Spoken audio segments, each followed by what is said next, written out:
Hello students, and welcome to our instrument cockpit check video.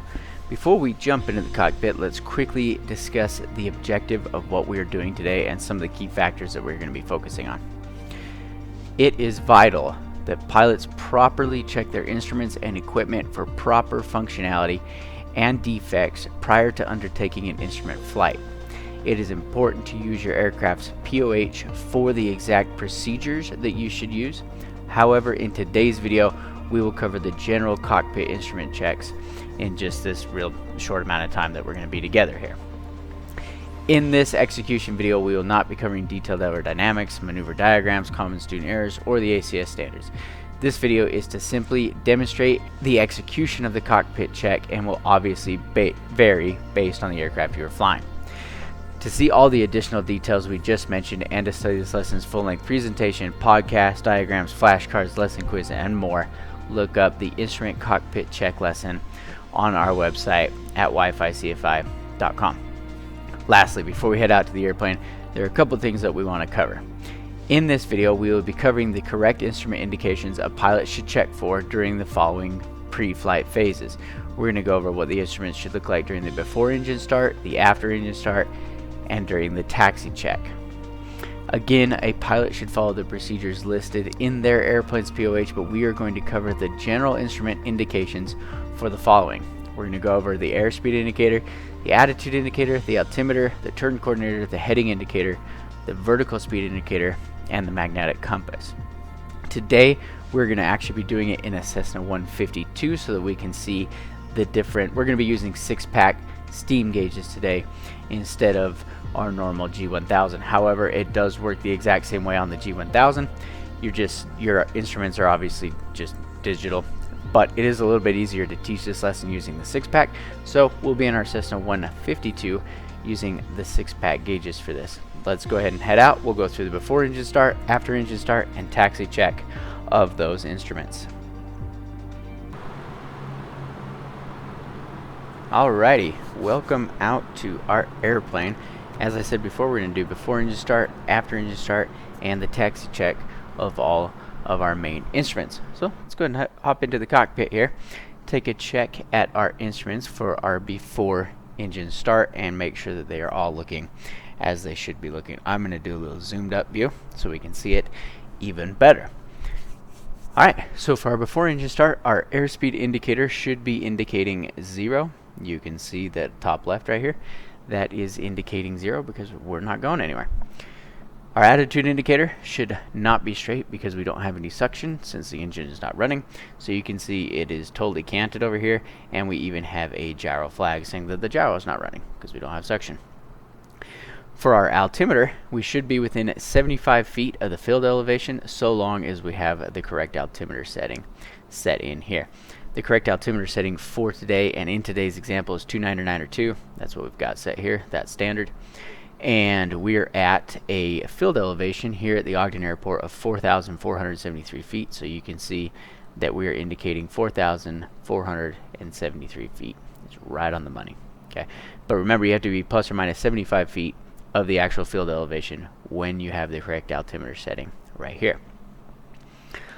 Turn coordinator down here on the bottom left. Our turn coordinator ball should be in the cage, nice and easy, wings level. Okay, looking good. Unless you're not on flat ground, if you're not parked on like a flat surface, the ball might be outside of the cage if the plane is tipping, kind of one way or the other. But if you're parked on a flat surface, that ball should be in the cage. So it is.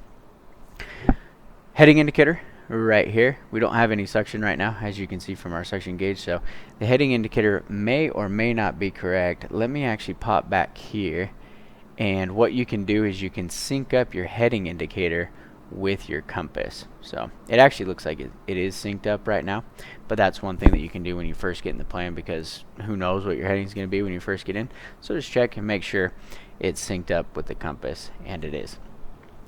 And then next we have our vertical speed indicator. That should be reading 0 because we are not climbing or descending at all. And we can see we got a big fat 0 right there. Perfect. Then we can check our compass, make sure it is full of fluid. And if you're even parked a certain direction where you can check the heading of the compass, then you can and see if it is indicating a good known heading. When we do our little taxi day, we're going to be taxiing down to runway 21, which we're basically parallel with right now, so about a heading of 030-ish is pretty close to a good known heading, so we're looking good there.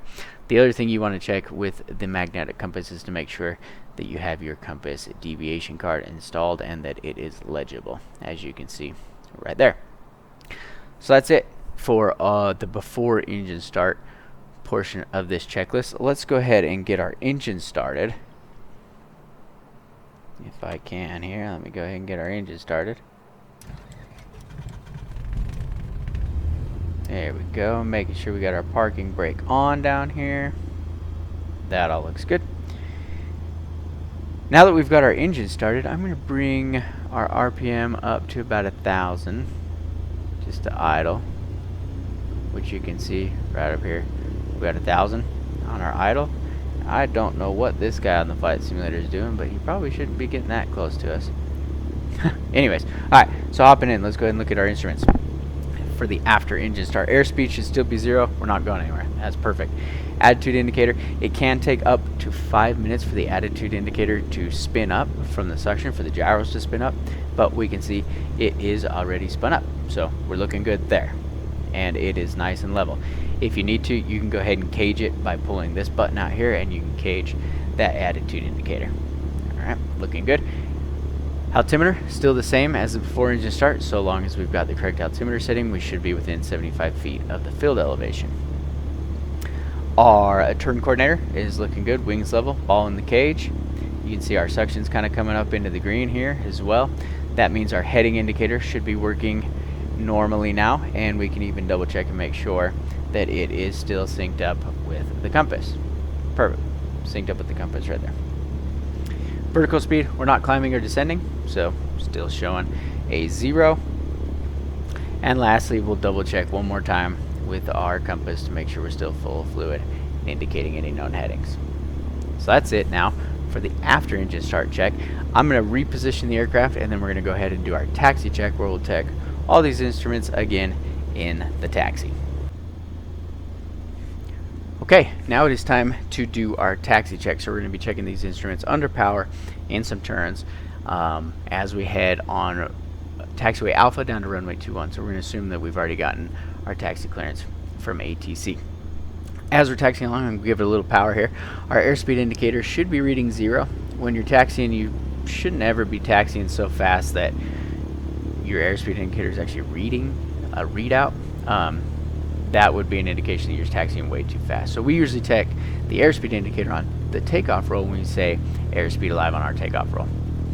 Now as we're moving along with our attitude indicator, as we're making these turns, we should make sure that our attitude indicator is banking less than 5 degrees in these turns. You can see it's looking good, banking less than 5. Okay, our altimeter is still looking good as well, indicating 75 feet of the field elevation as we're rolling along. We want to double check our turn coordinator. Now we've got another turn coming up in a minute, so we'll check our turn indicator when we get to that turn. But let's go ahead and check our heading indicator. We can see that we are on a known heading. Since we're going to runway 210, we should be on a heading of about the opposite of that. So our heading indicator and our compass are both swinging freely. They're both looking good, showing a known heading of about 030. Vertical speed indicator still showing 0. That's perfect because we're not climbing or descending. Now, as we come up to this turn that we're going to make to the left here, on our turn coordinator, we should double check to make sure that the wings of the turn coordinator go to the inside of the turn and that the ball swings to the outside of the turn. So I'm going to slow the airplane down just a little bit. As we make the turn, we're going to be going left, so the wings should bank to the left and the ball should swing out to the right as we make this turn. Perfect. See that? Wings left, ball right. That means our turn coordinator is working correctly. And then we can just follow this little path here right up to our runway, where we would, then go ahead and do your before takeoff check. You would do your run up checklist, everything like that, before we got our clearance to take off and head out. So that is it for our instrument cockpit check. We talked about before engine start, after engine start, and how to check your instruments while you're taxiing to make sure everything is working right before you do your instrument flight. Thanks for joining us on this lesson, guys, and we'll see you on the next one coming up soon.